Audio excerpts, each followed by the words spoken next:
What time is it? It's small group time. Hey teammates, welcome back to Teaching with Tenia. I am Tenia, of course, and you are tuning in to Tecember Day 7.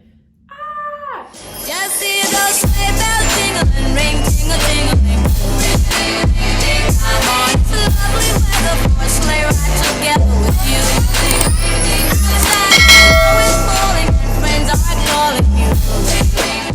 Yes, it's our last official day of Tecember, and I'm super excited because let me tell you guys, this one was a rough one, as you guys could tell. I didn't get all the videos out, but today is Christmas Eve. Whenever you're watching this, I am determined to get this out for you guys. So in this video, I am taking you guys along with a Teach With Me for small group. It gets very interesting and very chaotic because, like Ms. Jakes has said in my other video, first off, if you have not watched Tecember Day 1, 2, 3, 4, 5, 6, make sure you go ahead and watch those because it will give context to everything that I'm doing in this video, which is teaching small group with me. The reasons why I'm doing what I do, the reason how to do what I do, and how we even came to these groups with these students that I'm working with in this video. As Ms. J mentioned in the other video that one of the cons of small group is your attention is all over the place. But training your children to ask a friend, have a group leader, things like that will definitely eliminate a lot, hopefully most of the distractions, but students will still need your video to be step by step. So step 1 is going ahead and establishing, hey friends, we're in small group. So usually my students know that once we do Win Wisdom, once we do Foundations, then it's small group time. Because Foundations is usually their seat work, because I've already taught it, it's more independent practice that they should not, I repeat, they should not need anybody for. So if I just taught the skill, we did some examples, then now it's I do, we do, you do all by yourself for seat work. Seat work can also be, especially on Fridays, stuff that the students have not done, like missing work or catching up on proofreading a draft, type of essay, like whatever you want it to be, seat work is number 1. Once we finish Foundation and I finish teaching, if you like to have a song, a chant or something like it's small group time, it's small group time, what time is it? It's small group time. Okay, now my learners know it's time to transition to small group. And I like to switch up my groups every now and then. For example, if you like to have 3, 5, whatever. My visual is what I didn't get a chance to show you guys. So right here, I have my Python, my bees, and my chameleons. Boom, rotation 1, they already know. Like I mentioned before in other videos, it's very important to have a visual so that everybody knows where they're going. Not only a visual for the groups, but a visual for where the groups are going. So they know if they're Python, bees, or chameleons.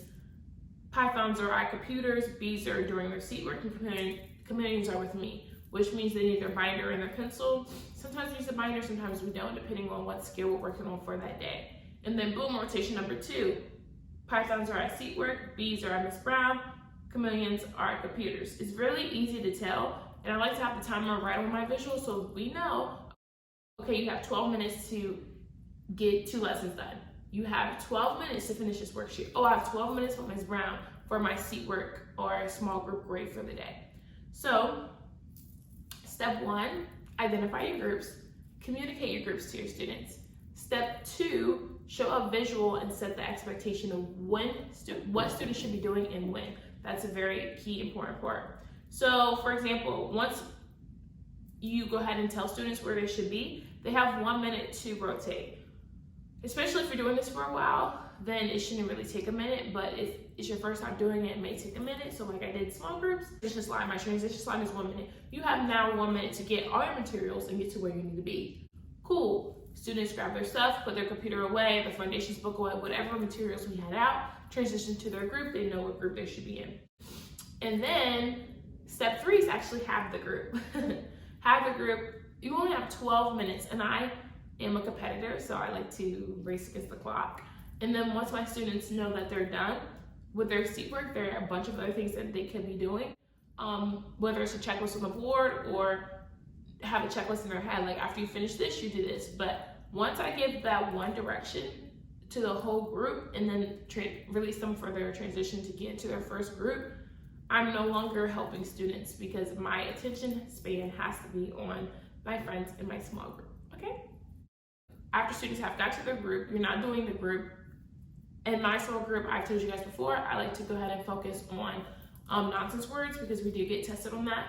nonsense words, and then we like to do a passage reading or reading fluency. Parents don't realize if you read with your student 5 to 10 minutes a night, like the progress is there. You will see the progress. I can only do so much in small groups, so reinforcing just reading out loud will be beneficial at home. And then on top of that, students are really good. Some students are really good at reading in their head, but reading it aloud is like another skill. Like you now have to speak the words that you're reading on top of tracking, and it's a lot of visual skills. So I like to practice that with small group, depending on the group and the skill and what they need is what we'll be doing that day. And then the third thing is once you finish that group, okay, now it's transition. What do our transitions look like? Remember, train your students to be able to do this. And during this time I was walking around to see if students were on task or what they were supposed to do, whether it was seat work or computer time.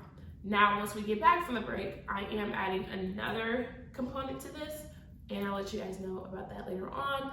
But that is basically how I teach small groups in a gist. Sit on A. All right, if you're, yes, 6.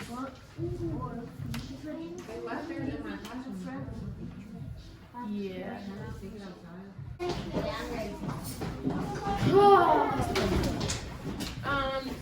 Can you fix your attitude so we can do small group? Let's go. See, you got 1 minute to switch, and I'm gonna give y'all how many seconds? 1 minute, 1 second. Wob. Who going first? You. Ladies first. Wob.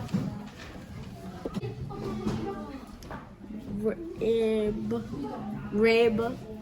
Dot. Go. Big right here. Read. Ying. Long. Dog.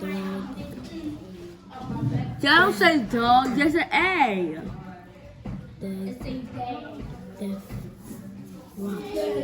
This video was beneficial. Thank you guys so much for sticking with me for December, all 7 days. If you watched all 7 days, comment down below teaching. And I may be doing a giveaway soon for the friends that do comment down. Thank you guys so much for watching my channel. I hope you guys are having an amazing holidays, and I'll see you guys in my next video. Peace.